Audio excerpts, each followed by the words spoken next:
প্রিয় দর্শকবৃন্দ, আসসালামু আলাইকুম। কেমন আছেন আপনারা? আশা করি আল্লাহর মধ্যে ভালো আছেন। যদি চ্যানেলটি ভালো লাগে অবশ্যই চ্যানেলটি সাবস্ক্রাইব করুন, পাশে থাকুন। প্রতিদিনের মতো আজ কয়েক আপুকে আমার চ্যানেল হাজির করেছি। মিডিয়া কি কারণ আসছে সেটা আপনি শোনাবো। আসসালামু আলাইকুম আপু। ওয়ালাইকুম আসসালাম। আপু ভালো আছেন? ভালো আলহামদুলিল্লাহ। আপনি কেমন আছেন? ইনশাআল্লাহ ভালো আছি। আপুর কি আগে বিয়ে শাদী হয়েছিল? হয়েছিল ভাইয়া। স্বামী আছে নাকি নাই? নাই। কতদিন ধরে স্বামী ছাড়া? 6 বছর। 6 বছর ধরে স্বামী ছাড়া। এখন কি বিয়ে শাদী বসবেন আবার? হ্যাঁ, বসবো। ছেলে যে বয়সের কোনো সমস্যা আছে? না। ফ্যামিলিতে বাবা মা ভাই বোন কেউ আছে নাকি? আছে। আগের সংসারে ছেলে আছে, ছেলে মেয়ে আছে নাকি? মেয়ে আছে। মেয়ে আছে না? তো এখন আপনি বিয়ে বসতে চাচ্ছেন, আপনার ফ্যামিলিগতভাবে কোনো চাপ টাপ নাই তো আবার? না না, কোনো চাপ নাই, আমার ইচ্ছা মতো নিয়ে বসবো। আপনার ইচ্ছা মতো ছেলে যে বয়সের হোক আপনার সমস্যা নেই। না। আপনি লেখাপড়া করছেন কিছু? না ভাই, আমি লেখাপড়া করতে পারি নাই, বাপ মা গরিব ছিল, আচ্ছা, টাকা পয়সার জন্য পড়াতে পারি নাই।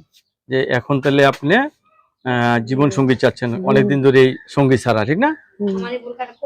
দর্শক, আপুর কথাগুলো শুনলেন, আপু অনেক সুন্দর কথা বললো। তো আপুর সাথে কথা বলতে পারবেন। আপু, আপনার কাছে ধন্যবাদ আমার চ্যানেল সময়ের জন্য। দর্শক, পরবর্তী একটি ভিডিওর জন্য অবশ্যই অপেক্ষা করবেন।